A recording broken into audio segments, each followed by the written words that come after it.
Football fans.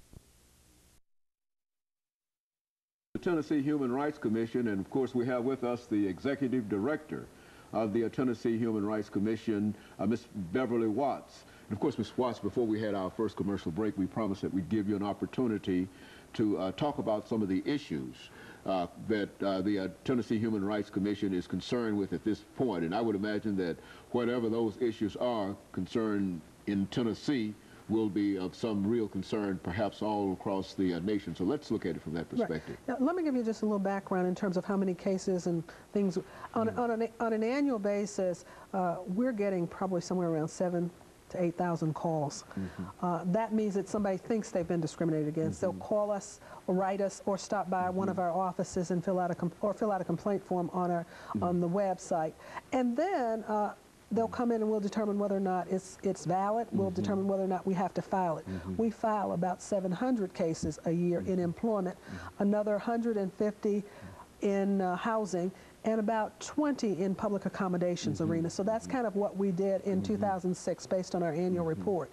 In addition to that, some things will refer to other agencies. So our staff is always answering questions, talking with the public, determining what, providing answers. So that's one of the big things we do. And sometimes people say, well, how many cases do you have? I said, that really does not really document the kind of work staff does. So we do a lot of work on the phone, a lot of information.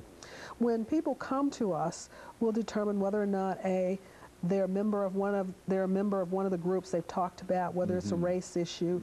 Are they a member of that group? Was the decision did the action happen within 180 days? And that's critical because we have 180 days to file it unless it's continuing. An example of a continuing issue would be you work for a company and they continually discipline you, and they do it every 30 days. And you believe that you're being treated differently because of maybe your race, your age, or something, and every 30 days you're being suspended. And that's a continuing violation, and sometimes that will occur. So that means from the last date, it's 180 days. So if it happened to you yesterday, 180 days from yesterday, you could file a complaint. But if 30 days from now it happens again, it will extend it by another 30 days. So we always tell people, get in. If you think you've been discriminated against, report it as quickly as possible because that's important for us. Other things in employment, failure to hire, failure to train, obviously dismissals, any kind of discipline whatsoever, failure to pay in an appropriate manner. And then I think, the whole notion of sexual harassment, equal pay, those are issues that we get a lot of, where there are comments in the workplace about things that some people feel are inappropriate and sexual in nature. So we see a lot of that. We're seeing a lot of racial harassment cases of late, where there are a lot of racial epithets and other things being used in the workplace. May or may not rise to the level of what is called a hostile working environment, but certainly some of the things that will make it difficult for you to do your job. And so you've got something that you characterize in the employment area as a hostile work environment. I mean, how does that work? A hostile work environment is one in which, for some reason, characteristics such as your race, your gender, or others are in fact used against you, or negative comments are made in a way that makes you feel uncomfortable because of who you are. People are saying the N word, people may be using the B word for women, those kinds of things. It could be pervasive, which means it has to occur on an ongoing basis, and could be such that it's created an environment in which you cannot do your job appropriately because of the stress, the pressures, and the other things. And it's commonly called the hostile work environment when that happens. One time might be sufficient to prove hostile work environment. It may not be. That's why it's important for us to get all the information we can. Our investigators will look at the facts and make a determination as to whether or not discrimination existed. Just one time, and I keep emphasizing this, may not be discrimination. It could be uncomfortable, and that's something that we like to talk with people about, like to counsel them.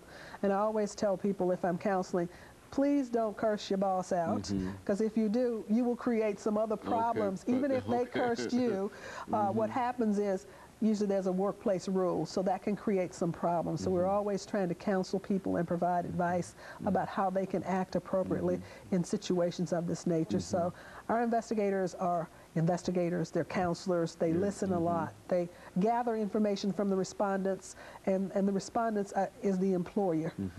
In housing, we have pretty much some of the same kinds of issues.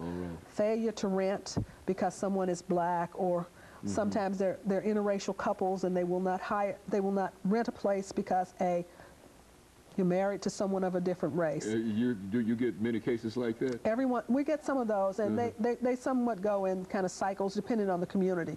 Sometimes the smaller the community, the more likely we are to see that.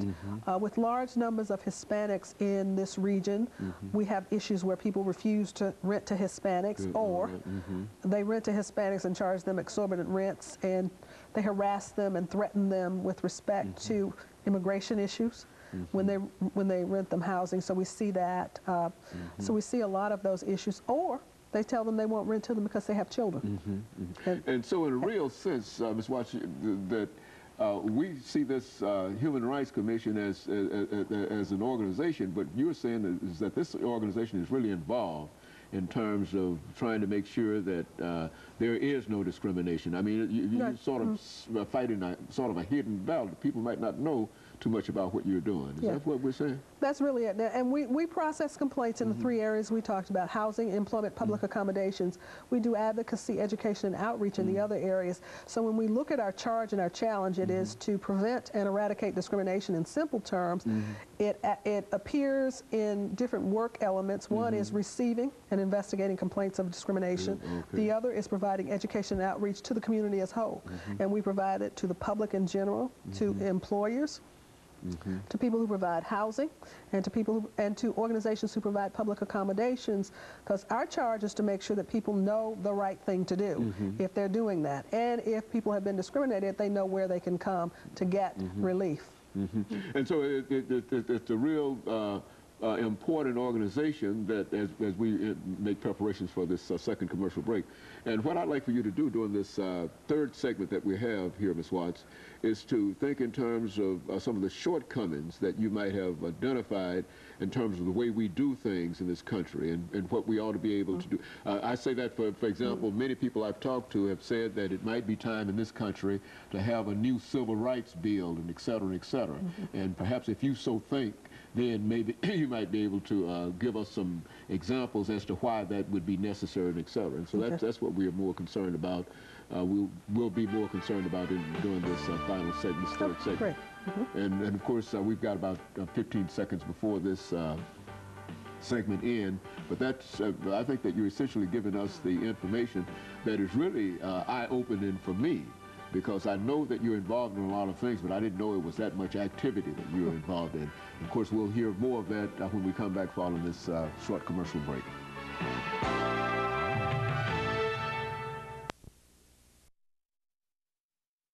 Tennessee Human Rights Commission